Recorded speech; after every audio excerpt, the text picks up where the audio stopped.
Hello again, Kentucky. I hope you all are doing well and getting to rest and enjoy some time with your family or some time outside.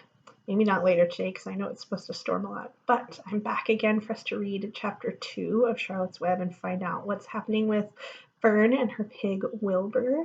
Before we do that, I wanted to take some more deep breaths with you to help us when we might be feeling worried or sad or nervous or scared. Now, I don't have my ball at home with me, but you can imagine that we have our ball. We know that when it gets bigger, then we take a deep breath in because that means our bellies and our lungs are filling with that air. And then as we breathe and blow it out slowly, then the ball closes. When we can do that, you can think about breathing in things that are nice and warm and comfortable and peaceful and blowing out the things that might be making you nervous or scared or sad. So we're going to take 3 deep breaths together and then read. Make sure you're in a comfy spot. You can have somebody you love watching this with you to take some deep breaths to be still and quiet for a minute. You can close your eyes if you want, and we will inhale, exhale,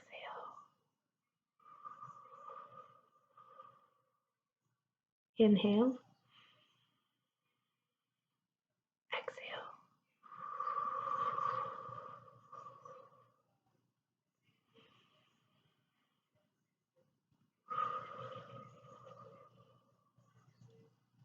Remember, if you pull up GoDoodle on a computer or download the app on a phone or a tablet, that you can go to the Flow channel, and all those videos are there that we do sometimes to help us calm down, like the unwind and melting one that a lot of you enjoy, and then other fun videos to take a break and move around. So you can enjoy some of those.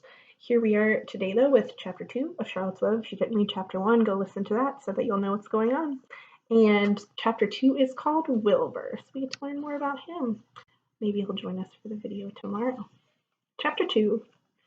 Fern loved Wilbur more than anything. She loved to stroke him, to feed him, to put him to bed. Every morning, as soon as she got up, she warmed his milk, tied his bib on, and held the bottle for him. Every afternoon, when the school bus stopped in front of her house, she jumped out and ran to the kitchen to fix another bottle for him. She fed him again at supper time and again just before going to bed. Mrs. Arable gave him a feeding around noontime each day when Fern was away in school. Wilbur loved his milk, and he was never happier than when Fern was warming up a bottle for him. He would stand and gaze up at her with adoring eyes. For the first few days of his life, Wilbur was allowed to live in a box near the stove in the kitchen. Then, when Mrs. Arable complained about having a pig in her kitchen, he was moved to a bigger box in the woodshed. At 2 weeks of age, he was moved outdoors. It was apple blossom time, and the days were getting warmer. Mr. Arable fixed a small yard specially for Wilbur under an apple tree and gave him a large wooden box full of straw with a doorway cut in it so he could walk in and out as he pleased. Here's Wilbur's new home that Mr. Arable made for him.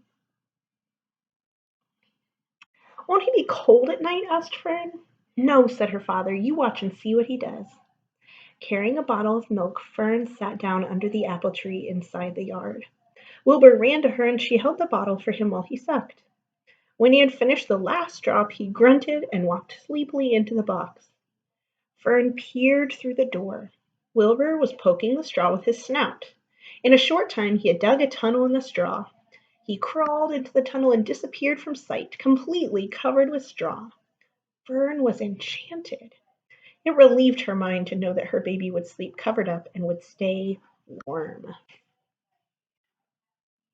Every morning after breakfast, Wilbur walked out to the road with Fern and waited with her till the bus came. She would wave goodbye to him, and he would stand and watch the bus until it vanished around a turn. While Fern was in school, Wilbur was shut up inside his yard. But as soon as she got home in the afternoon, she would take him out and he would follow her all over the place. If she went into the house, Wilbur went too. If she went upstairs, Wilbur would wait at the bottom step until she came down again. You might have a pet that does that, just follows you all around the house. If she took her doll for a walk in the doll stroller, Wilbur followed along. Sometimes on these journeys, Wilbur got tired, and Fern would pick him up and put him in the carriage alongside the doll. He liked this. And if he was very tired, he would close his eyes and go to sleep under the doll's blanket. He looked cute when his eyes were closed because his lashes were so long. The doll would close her eyes too, and Fern would wheel the carriage very slowly and smoothly so as not to wake her infants. Here's a drawing of Wilbur and Fern and the baby enjoying their walk in the carriage. Cute. One warm afternoon, Fern and her brother Avery put on bathing suits and went down to the brook for a swim. Wilbur tagged along at Fern's heels.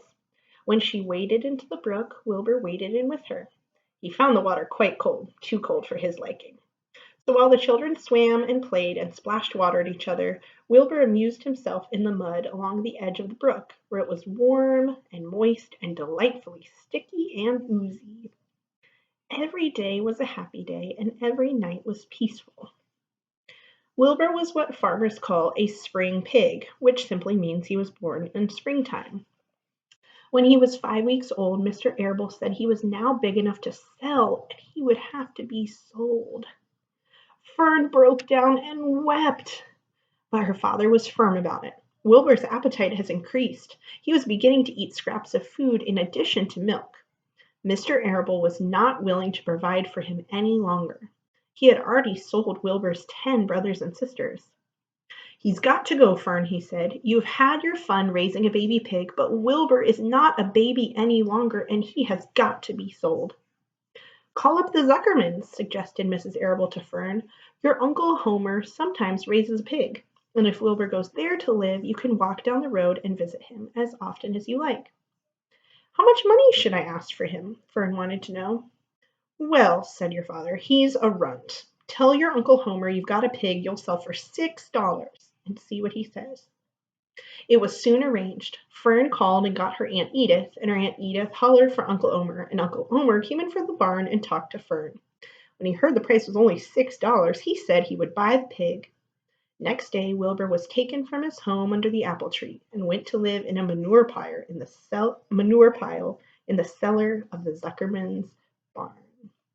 So he doesn't live with Fern anymore, but he lives down the road with her aunt and uncle. And tomorrow we'll actually get to read one of the most exciting chapters about what he does when he gets there to the barn. So that's chapter 2, and tomorrow Wilbur will join us for our reading.